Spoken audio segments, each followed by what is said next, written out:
My daughter demanded I pay for a $250,000 wedding, then humiliated me online when I refused. When I cut her off for good, she chose her fiancé over me and lost everything. I'm 52, a high school teacher, and a widower. My daughter, S, is 26, and she's always been my world. I did everything I could after her mother died when S was 7, trying to raise her right, balancing work, grief, and fatherhood. I'm no rich guy, just a regular guy who saved up enough to make sure my daughter had a decent life. I thought I'd done a good job. I thought she knew the value of money, of hard work. Guess I was wrong. Everything blew up when she got engaged. I didn't think much of her fiancé at first. He's this flashy guy who's all about designer clothes, fancy vacations, and Instagram posts. Not exactly my type, but hey, it's her life. I figured if she was happy, I could live with it.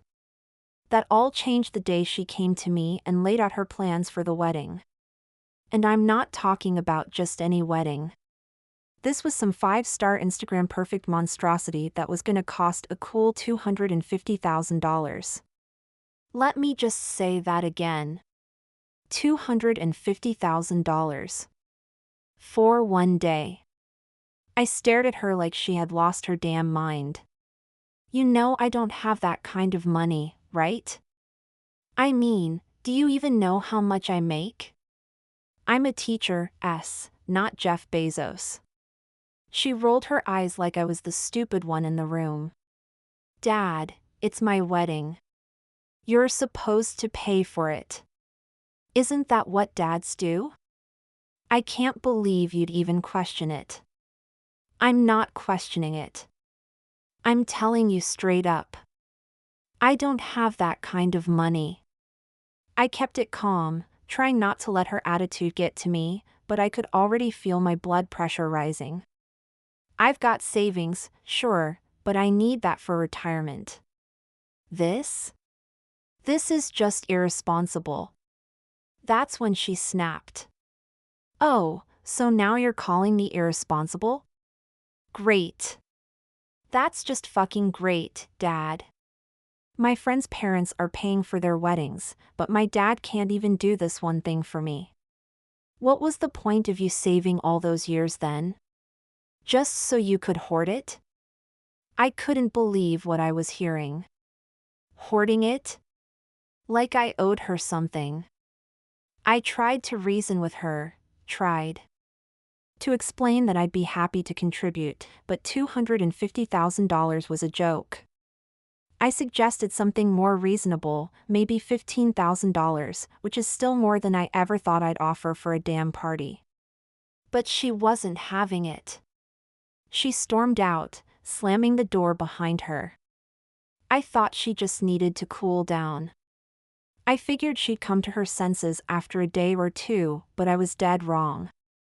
A few days later, I'm sitting at work, trying to teach a lesson, when my phone starts blowing up. Non-stop buzzing. I ignore it at first, thinking maybe it's just a group text or something, but it keeps going.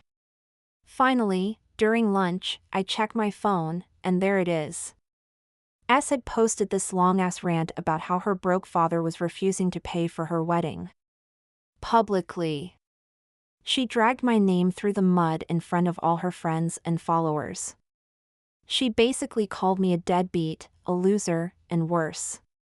And she tagged me in it. The comments were just as brutal. People I didn't even know, saying shit like he's a terrible father, she deserves better, what kind of dad wouldn't pay for his only daughter's wedding? It was fucking humiliating. I sat there in my car, reading through this garbage, feeling like I'd just been sucker punched. This wasn't some stranger. This was my daughter. The girl I'd raised, fed, clothed, and loved for 26 years. And now, because I wouldn't fork over $250,000, I was public enemy number one. I went home that night ready to confront her. What the hell is wrong with you, S? You put me on blast like that? Over money? She barely even looked up from her phone. What? You embarrassed me by saying no, so I embarrassed you back. Fair's fair, right? Fair's fair? Like this was some kind of game? Do you hear yourself? This isn't some high school drama. You can't just post shit like that about your own father and think it's okay. She scoffed, crossing her arms like she was above the whole conversation. Maybe if you weren't so cheap, this wouldn't be an issue. That was it. I was done. I walked out of that room before I said something I couldn't take back. For the next few weeks, things between us were icy. She barely spoke to me, and when she did, it was just to throw little jabs about how sad it was that I couldn't support her. Meanwhile, she kept that damn post up, milking sympathy from anyone who would listen. And then one morning, a friend sends me a link. It's a GoFundMe, created by her, titled, "Help me have the wedding of my dreams because my dad refuses to pay." I wish I was joking. She'd written this whole sob story about how I was too stingy to give her what she deserved, and she was asking for donations to make up the difference.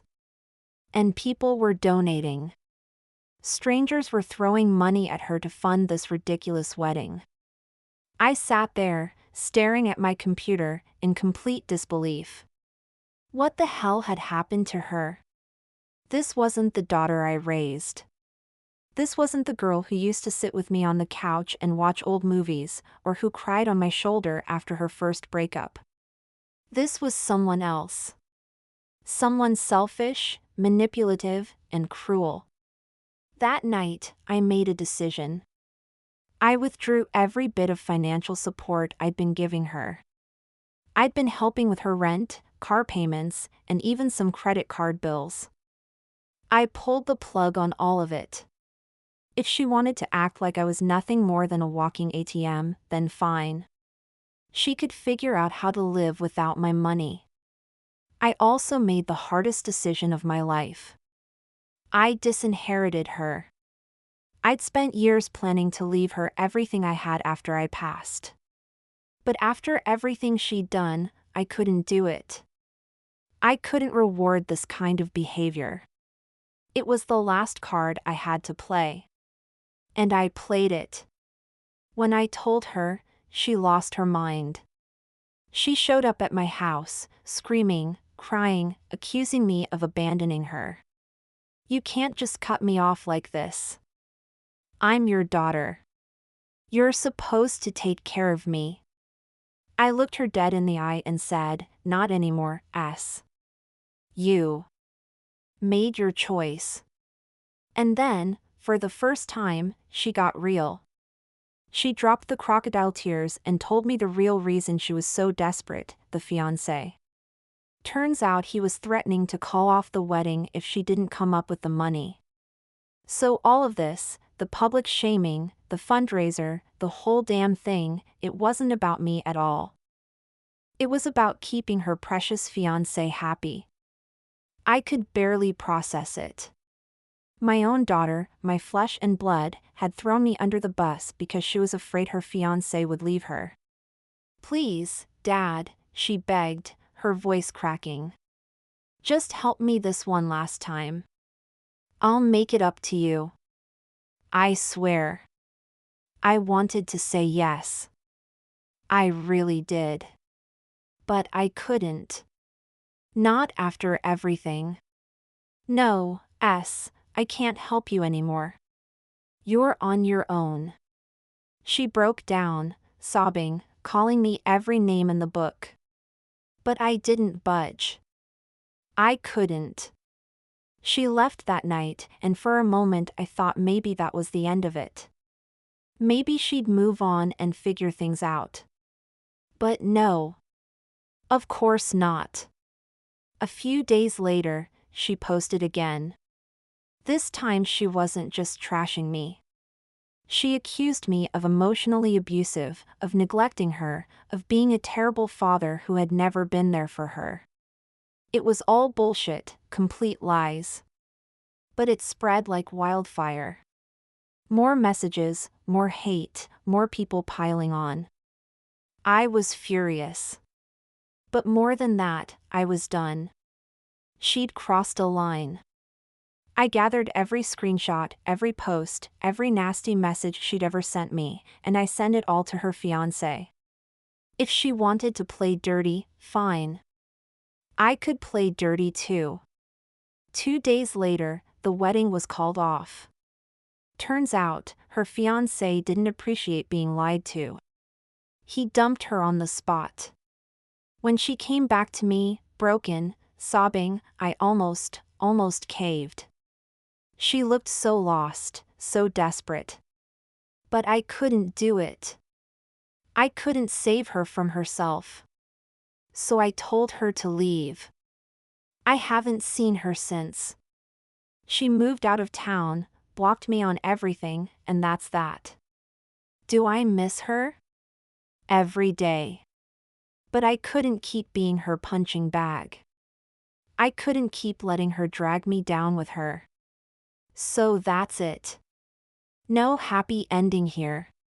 Just a broken man who tried his best, and a daughter who chose to throw it all away for a fairy tale wedding that never happened.